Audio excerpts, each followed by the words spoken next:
time to get in the huddle with your host, Charles Prodigy Ritchie, here on the Mad Steel Podcast. This thing belongs to Mr. Roney, belongs here, and let's see if we can bring this damn thing back here next year, along with the Super Bowl. Here we go. The game is over. The Pittsburgh Steelers did it the hard way.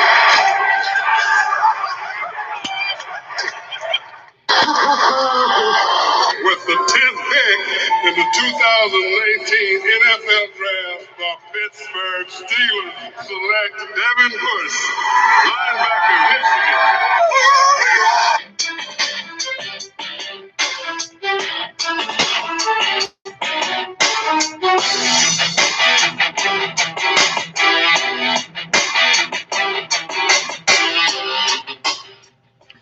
And welcome back, everybody, to another edition here of the Mad Steel Podcast, hosted by yours truly, me, Charles the Prodigy Ritchie.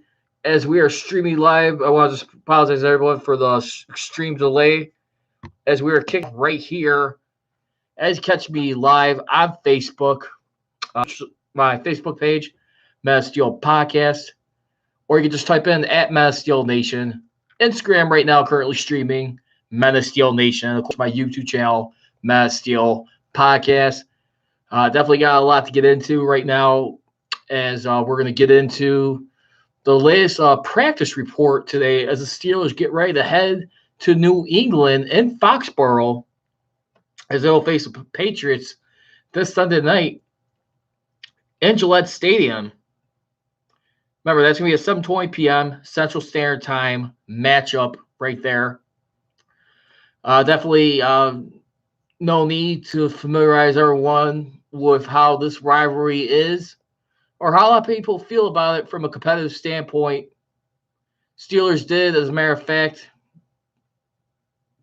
get the Patriots last year, but the Patriots ultimately had the last laugh that season as they were able to go on and win a record-tying 6 Lombardi for the franchise, which tied the Steelers earlier this year. Let's not forget as we look at it. Again, if you want to feel free to be part of the podcast, the number to be reached is always 312-209-2232. Again, that's 312-209-2232. You can always hit me up on Twitter at Prodigy Ritchie. Then you can also check me out on my Instagram channel, like I said, Men of Steel Nation, and of course my YouTube channel, Men of Steel Podcast. And let's get right into it as we take a look for this coming Sunday's matchup, as we look at the all-time history of this rivalry. And let's forget about like some of the unluckiness that the Steelers had. I mean, as far as like when they traveled to New England within the past couple of years, when you really think about things and really get a perspective on this. I mean, yeah, we already know how Tom Brady is 5-0 against the Steelers when facing Gillette Stadium with 131 QB rating, rounded off all time, and how he's also thrown for an insane amount of touchdown passes when you look at it overall. I think he had like about 18 touchdown passes to 0 interceptions when facing Steelers. Definitely a house of horrors whenever Tom Brady is there at home against the Steelers, has right in their backyard. 18 touchdowns, 0 interceptions. That is correct. With that 1,797 yards passing, they were only bringing this guy down 9 times for 50 yards, sack yards lost in that contest. But still, you know the numbers. He's definitely always looking at his chops, especially when he's at home in his backyard in New England, as we take a look at it. But like I said, I think Brady right now, when you look at overall, I mean, let's take a look at the overall history, I mean, with this franchise right now. And as it stands, going into this game, the Steelers, they still have the edge in this all-time rivalry, as they got 15 wins and 12 losses to the Patriots. So still got a winning record, believe it or not. I mean, a lot of it, too, I mean, when you look at it as well, when we look at this overall rivalry that has become a little bit more intensed up, I mean, when you think about, like, towards the end of, like, Bill Parcells' run right there, when he tried revamping this franchise, took him to the Super Bowl in 1996, eliminated the Steelers in the divisional round of the playoffs. Then, of course, you also had about like what happened like about 3 straight years of Pete Carroll right there, which by the way, the Steelers, thanks to my good friend Brian Diarlo, posted up a good video on Twitter, and it was about 22 years ago, back in the 1997 season, and that same year where Bill Cowher also led his team to the playoffs for 6 straight years with an AFC Championship victory and a Super Bowl berth back in '95, even though they came up short once again in the AFC Championship, which the Steelers, which by the way, went 1-2 that season later on that season. But you really look at it overall, when you look at the overall history, I mean, since then, I mean, when you take a look at it and you start to fathom what was the biggest difference right there in that rivalry, I mean, when you look at it, I mean, obviously, before Tom Brady came into the picture, they had 12 wins to 3 losses when you look at it, or 4 losses, excuse me, 5, my bad.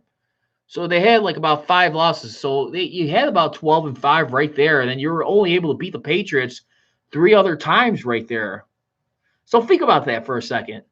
12-5, and now when you look at it, it's about 15-12 overall. I mean, historically, from a historical perspective, I mean, he had a pretty decent start on this. I mean, a lot of that too, when you look at it over the years, I mean, that was definitely dominated by, of course, Chuck Knowles, Steel Curtain defense with Mean Joe Green, Jack Lambert, Jack Ham, Mel Blount, those guys. And of course, like over the years, even like during their down depressing times, even when they were bad Steelers, I mean, they only lost to them at least probably like one other time when they were bad, and that was back in 1986 when Chuck Knowles' team was pretty much on his dynasty was pretty much long gone at that point. So you look at how important it is. I mean, a lot of people are looking to see how huge it is to get a good start on these guys, good start to their season, and where you want to go from there. I mean, obviously, a lot of players are definitely like not like so willing to jump the gun too quick and like ignore the Patriots. They're not doing that, but they definitely do realize guys like a Cam Hayward and other people in the locker room do realize they haven't proven anything yet. And I think that's definitely the positive attitude right now. I mean, they're not ignoring him. We all know what Sunday's going to be about. It's going to be about the championship banner raising, the ring ceremony, all that stuff right there, acknowledging what the Patriots just did this past year, and of course, remind everyone as always who they are and why they could still win against this ball club. So we're getting ready to kick things off here on the opening drive right now as we take a look at, and as we look at it, we'll get back to the Patriots in just a second here. But entering this season, and our Ed Boucher just put up a good article about how like what they need to do to like improve. I mean, right now, and where they could be back to being a playoff team. And if you look at it right now, Steelers right now, they're going to enter this season with a strength of schedule of 126, 128, and 2, a 496 win-loss percentage. That's going to be their strength of schedule this year, which currently right now is tied for 19th in the NFL when you look at it.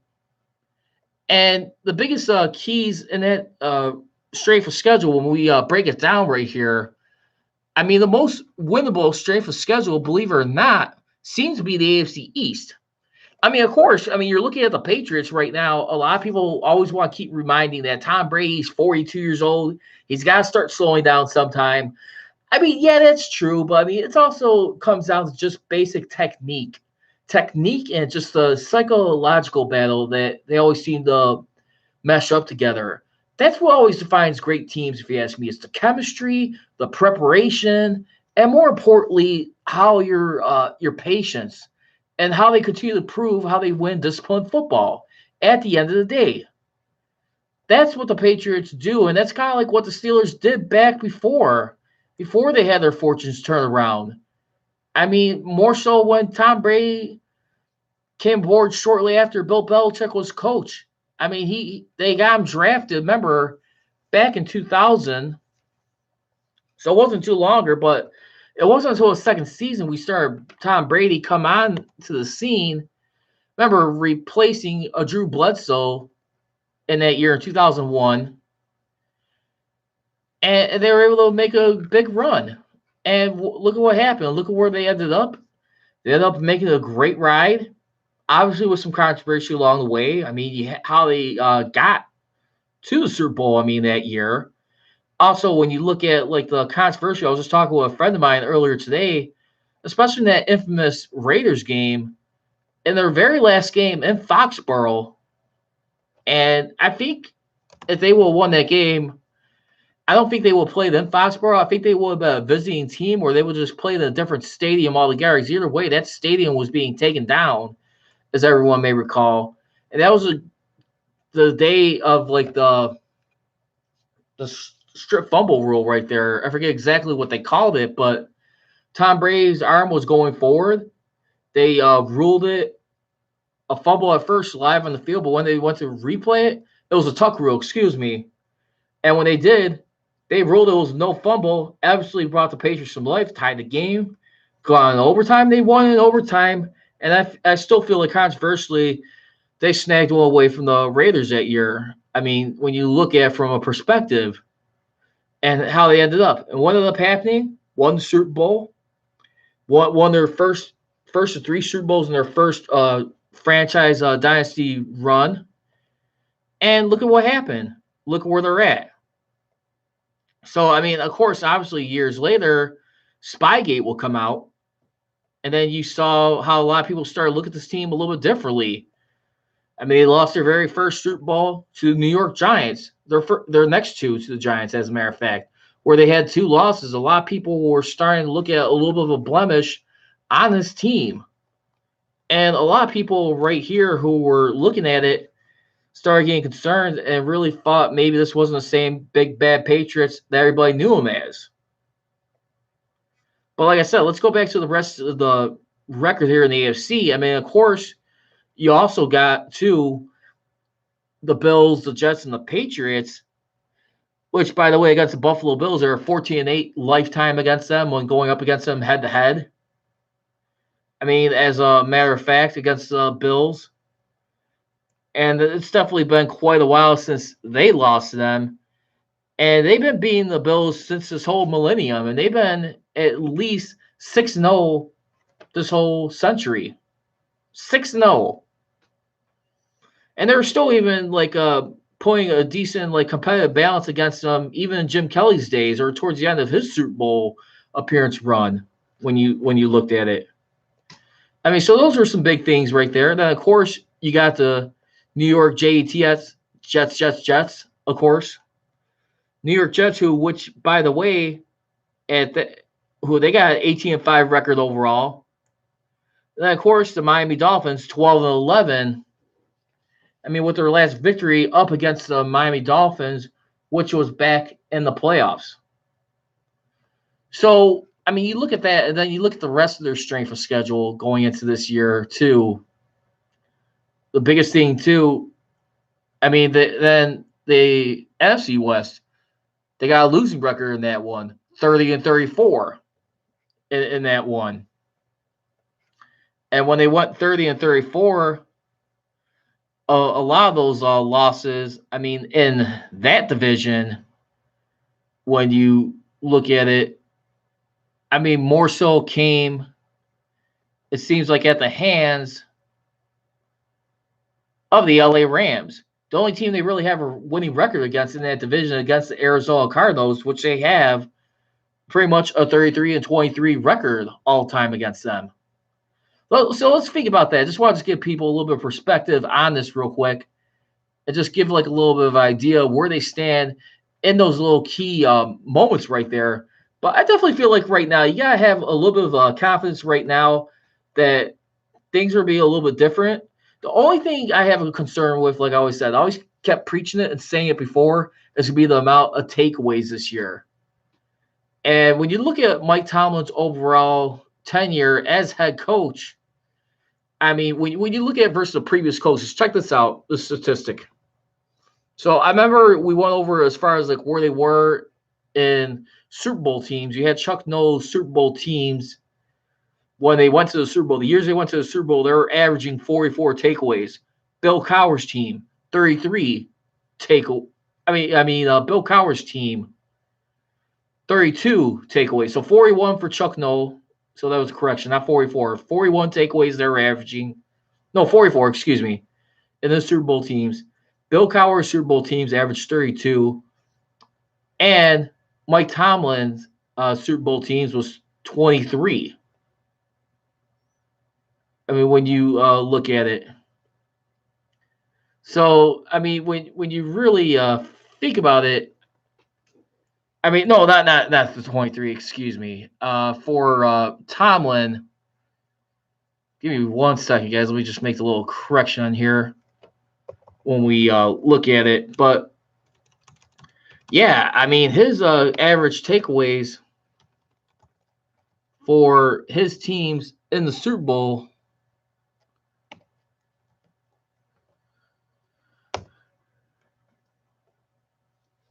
for the time being, overall, when we look at it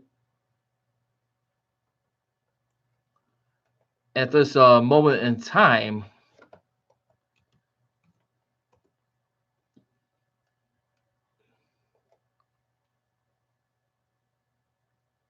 it was definitely right there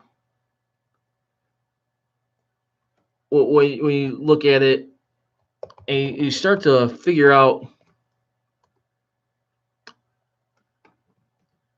It was 32 takeaways for Mike Tomlin. So he matches Cowher with 32 and, of course, 44 Chuck Noll. But as far as average takeaways overall as head coach, yeah, Chuck Noll, his teams averaged, like, overall in his whole entire tenure, it was 41, 33 for Bill Cowher, and 23 for Tomlin. So it just seems like when he had those 2 Super Bowl runs, it was an average of 32, but in between that was 23. I'm looking at the magic numbers being 30 for them this year. I think that's definitely got to be a huge concern right there when you really think about where they need to be a measurement of success. If they can get up to that 30 takeaway mark somehow, that would be a big thing. But let's. So I think those are keys right there. But let's also get some other stuff here on the opening drive as we move along here on the Men of Steel podcast. Me, Charles Prodigy Ritchie. I just want to say thank you for those of you tuning in at this point in time. Right now, as we move along here. Also, too, let's take a look. One other thing that was being shared this week, as reported by Missy Matthews, Sean Davis, the Steelers free safety, he did not practice today. He's the only guy on the injury report for practice that did not practice right now. He has an ankle injury that has been lingering throughout the preseason. Not too sure of his exact status right now, but for right now, they're probably looking, when you look on the depth chart, is probably for a guy like Cam Kelly, who's number 2 on that depth chart. Probably a good chance you might see him debut as far as in Sean Davis's place. And I'm not going to lie. I mean, think other than that, I mean, it's very encouraging. But I will say this. I do feel like right now when you look at against a team like the New England Patriots and what they do as far as like scorching this team, I definitely feel like a guy like Sean Davis, in my opinion, could be a big factor in my opinion. I mean, he's definitely one of the guys who had nice pass flexion, but he had a lot of good total tackles in the Patriots in that last game where in that contest, when you look at it, he was 4th in tackles on that victory when they beat the Patriots back in Week 15. I mean, then you look at the other game, too, that they lost to before that. I mean, that late controversial game back almost 2 years ago in Pittsburgh. I mean, pretty much the year before that, where they eventually lost by 3 points. Too, I mean, when you really think about it, I definitely feel like Davis was one of the guys on that team who definitely kind of got lit up, in my opinion. He only had 2 total tackles. No, he had 10 total tackles in that game, but really didn't do much damage control. So I'm not going to lie. I definitely feel like going into this Sunday's matchup, it's definitely something to be aware right there, especially with him, because I definitely feel like Sean Davis is still one of their most valued players on this defense, who's definitely been impressive. I mean, overall in his career, when you look at it. So yeah, I definitely feel like right now, because remember, he's in his 4th year right now. At this point in time, 2nd round draft pick, 58th overall. I mean, he's definitely been decent as advertised so far. Just the only thing is, like I said, a guy like Sean Davis, I mean, his highest approximate value with the Steelers has been like a 6. So I think that'd be one thing I want to just pay more closely attention to. So, and also too, when we had guys talking around the locker room too about this matchup going into New England against the Patriots, and when we look at, here's Ben Roethlisberger being asked by reporters about how he felt going back into this game. Take a listen to this. You might be inclined, anything about what happened last year might make you inclined to use them more this year. We'll see. Like I said, you're not gonna get over on the Patriots twice. Their coaching staff's pretty good. Their players are pretty darn good too. So we'll have to, figure some new things out. Ben, after so many years, have your emotions changed? I mean, do you still get butterflies, or is it more refined now? You're kind of your emotions are channeled in a different way. I'll get nervous. I'm sure. I think it's probably just as much excited, nervous as just nervous. But we're going up there. We're going to, I'm sure they're dropping a banner and doing whatever they're going to do. So, what an exciting and awesome opportunity for us all. And of course, I mean, the exciting opportunity for us all. I mean, that's one good thing you'd like to hear from Ben Roethlisberger's mouth. Of course, him and Tom Brady have tremendous respect for each other anytime they face each other. Even though Tom Brady seems to get the most of it, I mean, at that point in time. But yeah, I definitely feel like right now, I mean, he's definitely game on right now for this team right here. That's one good thing I'm liking so far about this team so far. I mean, obviously, say what you will. You don't want to add any extra fuel to the fire right now when you're facing a team like the Patriots. But, I mean, obviously, it's great respect for one another. It's definitely not overlooking someone. I won't say versus like 2 years ago when Mike Tomlin was being asked by Tony Dungy and how he put out there it was a team that they had to beat, but then what happened? They ended up getting tripped up by the Jacksonville Jaguars not once but 2 times, not just in the regular season, but also later on too in the postseason. Pretty much forked their plans of possibly having a rematch with them, in the AFC Championship game, and that would happen in New England at that point in time if they would have advanced.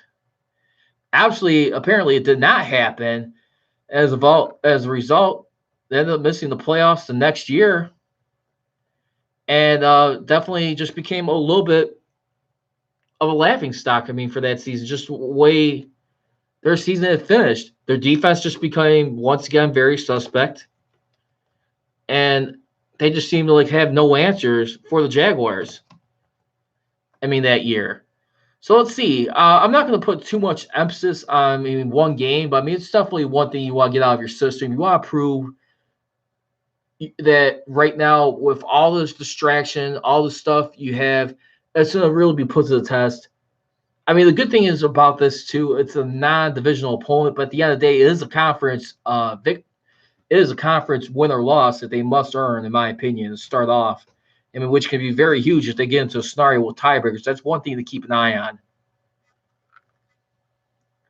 And then right now, also too, that's being reported, it looks like Mark Barron is going to get the start at inside linebacker over a guy in their first-round draft pick, Devin Bush. I mean, obviously, according to Mike Tomlin, it says, how are we going to utilize these guys and how they best come together? Week 1 provides the first opportunity for that, Tomlin said. We'll know more about ourselves when we walk out of that stadium, as will the other 31 teams in the National Football League. And I think that's a fairly decent move. I don't think the Steelers are necessarily hesitating as far as like wanting to play Bush. I don't think that's it. Obviously, they know what they did when they're trading up for this guy and got him at the number 10th overall pick in the first round and realized what kind of big time player he could be, like prime time wise. I mean, obviously, this is a guy right here who I think people still have tremendous faith in right here. But at the same time, I just don't think they want to like wear him out too soon. I think they just want to see the growth and maturity of like how he does and how he reacts to the moment, and which I think is very smart. I mean, you gotta definitely be careful. You want to hold it with a little bit of caution to the wind here.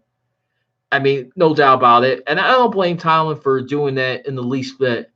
When you look at it, I just will say right now, I think a lot of people. I don't know about you, if you guys are feeling hesitation, disappointment. Listen, I think it's still a little too early to tell. I definitely feel like right now, I mean, with the Steelers, they can still make something happen in this stretch of the game when we look at it. So it's still too early to tell. Adjustments can still be made at that point in time. So we'll find out. Let's not put panic but yet. But I will say this. I think it's the right call to have them pull the straps down. But then also, too, we also had a guy right now like Cam Kennedy who's probably going to have to fill in for Sean Davis a good chance. And here's what he had to say about the opportunity going to this matchup this Sunday night. I ran with the ones for a little bit. Well, most of practice. Me and Mike rotated in at safety some, and I went down and played in a little sub package, stuff like that. You did that in spring, you did that at camp, but it's kind of real now. Yeah, I mean, for me, it's been real the whole time. You know, a lot of people come out here and kind of go through the motions, but since day one, I've had to come here and be on my P's and Q's. So. And there you have it. I mean, just being on your P's and Q's right there. I mean, definitely excited for the moment, though. You can definitely tell he's a guy who seems like he'll be ready to step in.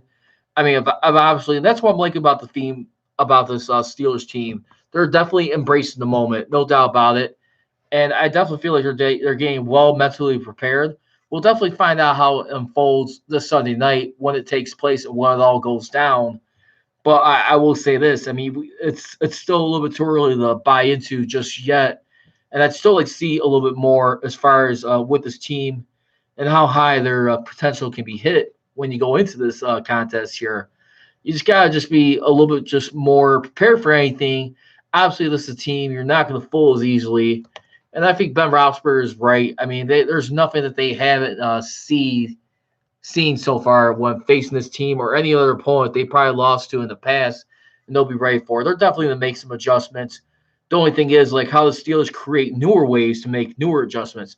Now let's get ready to get in the fair or foul here of this podcast. Fair or foul right now, according to Ed Bouchette of the Steelers will be better last year without the services of Antonio Brown, Jesse James, and Marcus Gilbert. I'm going to have to say fair for right now, only because when you look at a few guys right here who's definitely said on this team, like some of the offensive linemen, according to Didi Kinkle-Abala, who on NFL Network was saying, she's one of the NFL Network reporters, she was definitely saying that right now there seems to be a little bit of a relief with Ben Roethlisberger feeling like he doesn't have to feel like a burden where he necessarily has to give the ball to one or two primary guys. You can fill in the blanks right there who those were and what they did. I mean, obviously just happy production when they had him on this team. But at the same time, too, he definitely doesn't feel like you have much of a strain where you got to spread out. I definitely feel like it's going to be a more smarter way. You definitely want to get everyone involved. Because what's going to happen when you do have, like, say, like one of the guys saying on NFL Network, too, if Juju Smith-Schuster gets shut down in this game.